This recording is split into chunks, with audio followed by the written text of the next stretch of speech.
আজকে আলোচনা করব সোনালী কাবিনের 10 নং সনেট নিয়ে। আমরা এই সনেটে যেটা দেখব যে খুবই অসাধারণভাবে অক্ষরবৃত্ত ছন্দে পর্বগুলোকে 8-6-4 অর্থাৎ 18 মাত্রার বিন্যাসে সাজানো হয়েছে এবং একটা স্রোতের মতো প্রবাহ নিয়ে শব্দগুলো আপনার কানে বেজে বেজে বেজে বেজে যাচ্ছে।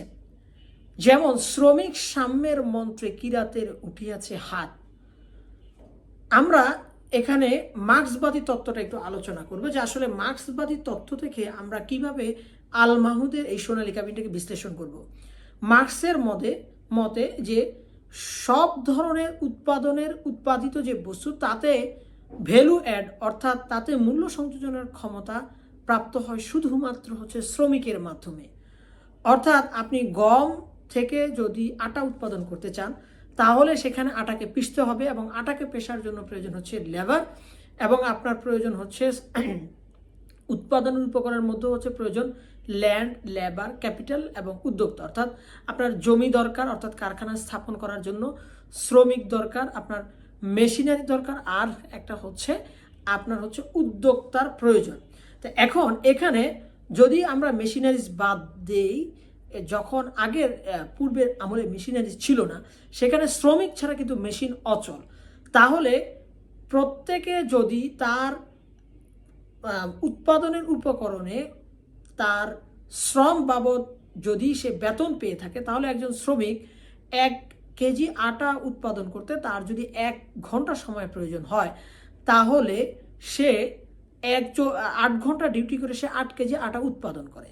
তাহলে দেখা যাচ্ছে যে 4টা উৎপাদন উপকরণের মধ্যে অর্থাৎ উদ্যোক্তার ভাগ, তারপর ল্যান্ড অর্থাৎ জমি বাবদ উদ্যোক্তা যে খরচ করেছে তার ভাগ, তারপর ক্যাপিটাল অর্থাৎ মূলধন বাবদ উদ্যোক্তা যে বিনিয়োগ করেছে তার ভাগ, এবং যন্ত্রপাতির যে খরচ তা মূলধন হিসেবে যদি ধরা হয় তার খরচ বাবদ 3টা খরচ বাদ দিয়ে যে একটা ভাগ তাকে শ্রমিকের ভাগ দেওয়া হয়। তাহলে দেখা যাচ্ছে যে তাকে 8 কেজি আটার দাম না দিয়ে দেখা যাচ্ছে তাকে খুব কম শ্রমে রাখা হয়। অর্থাৎ 8 কেজি আটার দাম যদি হয় 6 8 48 500 টাকা, সেই 500 টাকা না দিয়ে ফর এক্সাম্পল উদাহরণস্বরূপ তাকে দেওয়া হচ্ছে 250 টাকা, অর্থাৎ 4 কেজি আটার দাম দেওয়া হচ্ছে। আর বাকি 4 কেজি যে প্রফিট বা যে লাভ, সেই লাভের গুড় খেয়ে যাচ্ছে একজন উদ্যোক্তা, একজন ব্যবসায়ী। তো তিনি বলতে চাচ্ছেন যে মার্ক্সীয় থিওরি অনুযায়ী যে সকল পণ্যের উৎপাদনের মূল্য সংযোজন বা পণ্য উৎপাদন করার ক্ষমতা শ্রমিকের হাতে, তাহলে শ্রমের মূল্য দিতে হবে এবং শ্রমভিত্তিক শাসন ব্যবস্থায় হবে সাম্যের মূল মন্ত্র।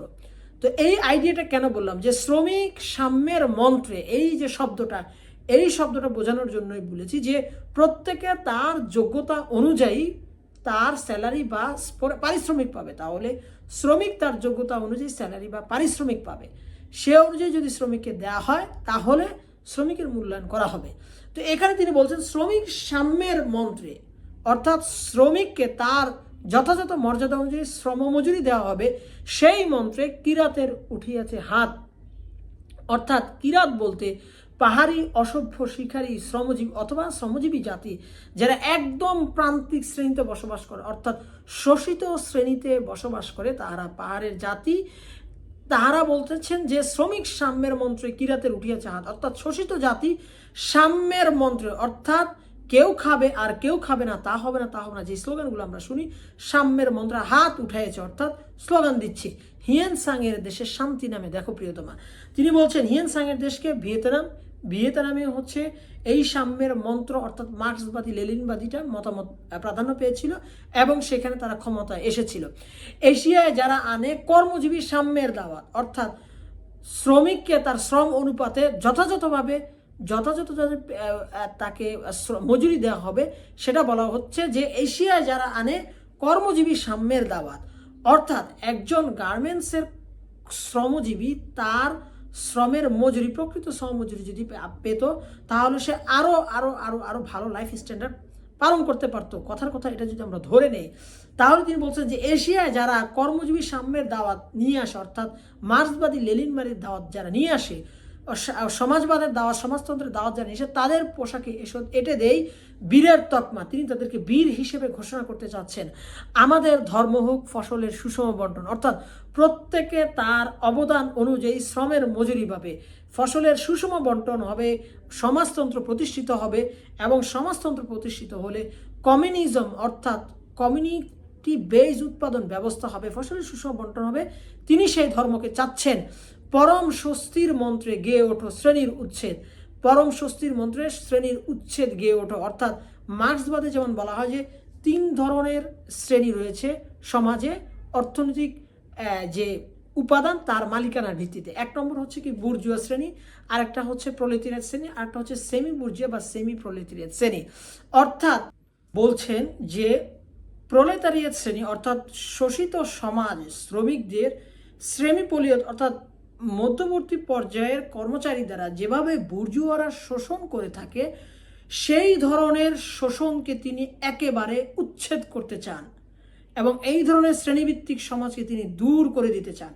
এবং তিনি বলতে চান এমন প্রেমের বাক্য সাহসিনী কর উচ্চারণ। সাহসী হতে নায়িকাকে উৎসাহিত করে বলছেন প্রেমের বাক্য উচ্চারণ করতে, যেন ঢুকতে পারে না লোক ধর্ম আর ভেদাভেদ, যেন ধর্মের কারণে কোনো বৈষম্য সৃষ্টি না হয়, যেন কোনো ভেদাভেদ সৃষ্টি না হয়। তারপর তিনি বলেন যে সমাজে সব ধরনের বৈষম্য, অত্যাচার, নিপীড়ন এবং শ্রমিকদের শোষণ শেষ হওয়ার পরে যদি তুমি তুলতে চাও কামের প্রসঙ্গ, হে নারী, ক্ষেতের আড়ালে এসে নগ্ন করো যৌবন জরদ।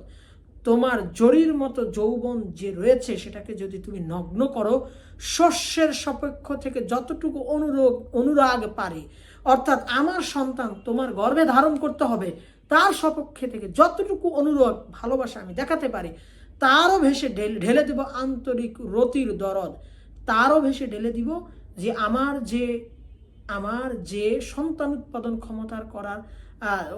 ক্ষমতার যে চিহ্ন, সেই রতি, তার দরদ আমি তার চেয়েও বেশি ঢেলে দিব। স্বরাজ সাহস নিয়ে ধরে আছি পট্টময় শাড়ি। আমার যে স্বরাজ সাহস অর্থাৎ বিয়ে করার জন্য যে পট্টময় শাড়ি অর্থাৎ রেশমের আঁশ থেকে যে তৈরি শাড়ি হয়, সিল্কের শাড়ি, সেই সিল্কের শাড়ি ধরে তিনি দাঁড়িয়ে আছেন স্বরাজ সাহসে, অর্থাৎ সাহসও রয়েছে আবার লজ্জাও রয়েছে, সেই সাহস নিয়ে তিনি দাঁড়িয়ে রয়েছেন। এবং তিনি বলছেন যে এবার যেহেতু বিয়ের পরিস্থিতি তৈরি হয়েছে, রেশমি শাড়ি, সিল্কের শাড়ি তুমি নিয়ে এসেছি, তিনি বলছেন সুকণ্ঠী কবুল করো, সুকণ্ঠী কবুল করো, এ অদমি তোমার মরদ। যখন আপনার বিয়ের সময় বলা হয় 3 বার কবুল কবুল কবুল, অর্থাৎ সেই সুকণ্ঠে তুমি বলো কবুল কবুল, এ অধমি তোমার মরদ, অর্থাৎ এ অধমি তোমার স্বামী, তুমি সেটা কবুল করো। এটা বোঝাতেই তিনি এই কবিতা নিয়ে এসেছেন। অর্থাৎ এখানে প্রথম অংশে আমরা দেখি যে শ্রমিক শোষণের ধ্বংস বা শ্রমিক শোষণ বিনাশ করার জন্য তার প্রচেষ্টা, এবং সাম্য প্রতিষ্ঠিত হওয়ার পর, সকল লোক ভেদাভেদ দূর হওয়ার পর তিনি প্রেম প্রকাশ করতে চাচ্ছেন তার প্রেমিকার প্রতি, এবং তিনি বিয়ে করতে আগ্রহ এবং প্রস্তাব দিচ্ছেন রেশমি সিল্কের শাড়ি পরে তার নায়িকাকে, তার প্রেমিকাকে, এবং তিনি বলছেন কবুল কবুল বলতে এবং তাকে স্বামী হিসেবে স্বীকৃতি দেওয়ার জন্য এবং স্বীকার করে নেওয়ার জন্য। এটাই ছিল আসলে এই 9ম 10ম সনেটের মূল বক্তব্য।